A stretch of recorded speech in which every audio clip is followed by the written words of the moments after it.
If you're a parent of teens or have been, then you know communicating with them can be difficult. Questions are answered with one-word responses, if at all. But there is a way to get your teen to open up. Clinical psychologist Dr. Sharon Saline offers her thoughts on better teen communication. Good morning, Dr. Saline. Good morning, Patrick. It's lovely to be here on this Monday. I'm glad you're with us today because this is a tough topic. Any parent has been through this or is about to go through it. So walk us through some of these ideas that you have about making the best of our time with our teens. Well, in order to consolidate, I've come up with 4 key strategies, and I'd like to share them with you today, and maybe we'll circle back later in the summer for 4 more. So the first strategy is to talk with your teen about talking. Good communication with teens takes effort on all parts, especially yours. Reframe any expectations you have about the conversation will flow easily. You'll have deep, meaningful exchanges, and they will eagerly embrace your efforts to inquire about their lives, and they'll ask you about yours. No. Adolescents are learning a delicate dance between separation and connection, and you are their primary dance instructor. They need to feel like they have some control about their lives and the information they want to share. Collaborate with them about how logistical information in particular will best be shared, and set some boundaries around inappropriate language and behaviors. Rely on weekly family meetings to talk about the big stuff rather than bringing it up over and over again during the course of a week. And stick to daily briefings about their whereabouts, their chores, etc. If your teen wants to talk less and not go over these logistics, then ask them to use a family calendar, whether it's a whiteboard on the wall or, a Google Calendar or something that you share. And frame these discussions as about safety, not control, because they're going to get into a whole dance with you about staying out of their life if it's about control. You are still responsible for their health and their welfare. Dr. Saline, I'm the youngest of my siblings, so each of them had kids before me. And the one thing they told me when my kids got to be teenagers is pay attention to what the kids say. Don't just, in one ear, out the other. Is that really true?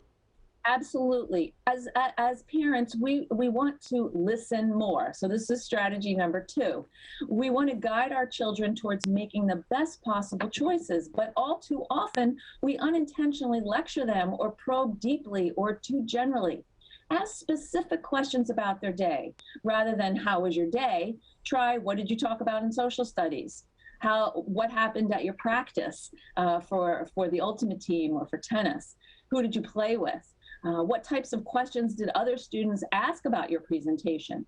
And if all else fails, make an agreement that you can ask them for a high and a low of each day. Then reflect back some of what you hear as part of your response. Don't interrupt or interpret. Show interest in their teen culture and listen to them as they share their expertise with you. Car rides, walking the dog, cooking together, doing a quick errand to get groceries. These can all be opportunities for connection. It's not the quantity here, but the quality we're looking for. And teens will share more when they're doing something else. One of the things I always found it difficult was their inability to open up. I always thought it might have been me and, did I say something or do something? So I always kind of took things a little bit personally with my child. But they're going through some changes, so it shouldn't be upon us, correct? Right. Well, the third key strategy is Q-tip. Quit taking things personally. I didn't create this, but I love it. Because your adolescent's lack of interest in talking to you or about you has much more to do with this stage of development than about how they feel about you. Teens are wrapped up in themselves, wondering who they are, where do they fit in, what do they believe. And if you add social media to the mix, they're concerned about FOMO and what other people think about them. So it's a lot to juggle, and it's overwhelming. So if they're brittle, it may well have nothing to do with you and more to do with angst in other areas of their lives. Take a deep breath, give them some space, and circle back later. I like to say, put on your Teflon suit. Because I know when my kids were teens, particularly one of my kids really pushed me, I had my Teflon suit on, you can be sure.